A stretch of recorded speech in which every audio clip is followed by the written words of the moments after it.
Kejadian ini sekitar tahun 2014. Ada seorang perempuan, kita sebut aja namanya Mela. Mela.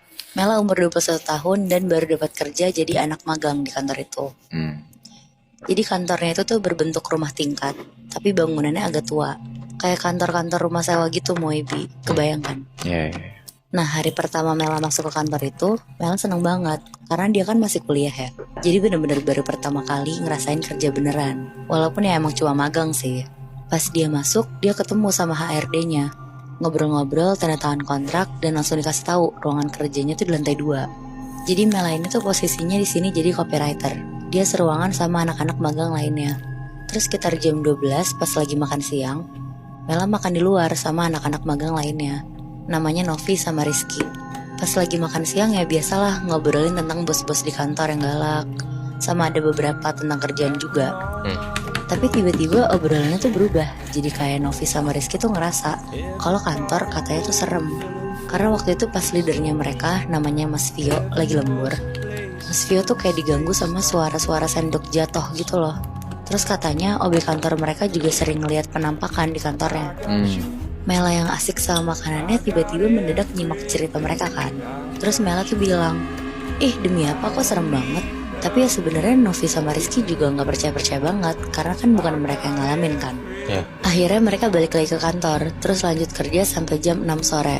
Pas udah mau pulang sebelum beresin tas, Mela bilang ke Novi sama Rizky kalau dia tuh mau ke toilet. Pas udah di depan toilet lantai 2, ternyata ada orangnya.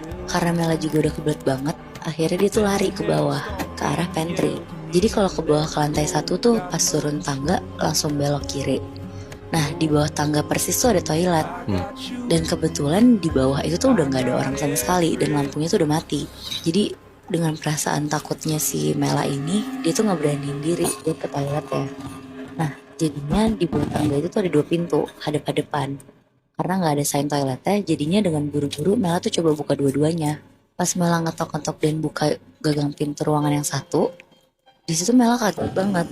Karena tiba-tiba Mela dengar suara ketokan pintu dari dalam. Terus di situ Mela bilang, sorry, karena di situ dia mikir ada orang kan di dalamnya. Tapi ini posisinya si Mela belum buka pintunya? Belum, baru ngetok-ngetok Mela, terus mau buka gagang pintunya mau. Akhirnya dia tuh buka pintu yang satunya kan yang di seberangnya. Pas dia ketok terus buka, kebuka nih, bener itu toilet.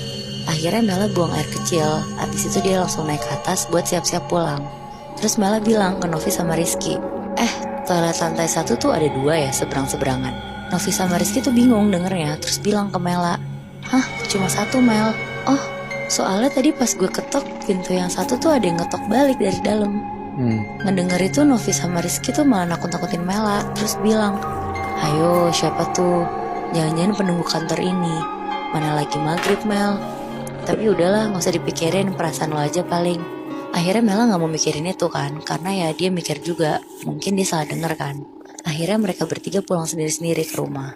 Besok paginya Mela tuh mau datang ke kantor lebih pagi, karena rumahnya dia tuh kan di Bekasi.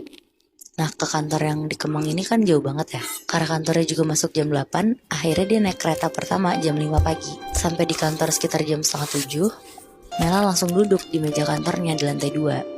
Tapi karena dia bosen juga nunggu yang lain belum datang, akhirnya dia ke pantry nyeduh teh hangat di lantai 1. Ini setengah 7 pagi udah rame kantornya? Belum ada yang datang bahkan. Nah pas Mela lagi ngaduk gula,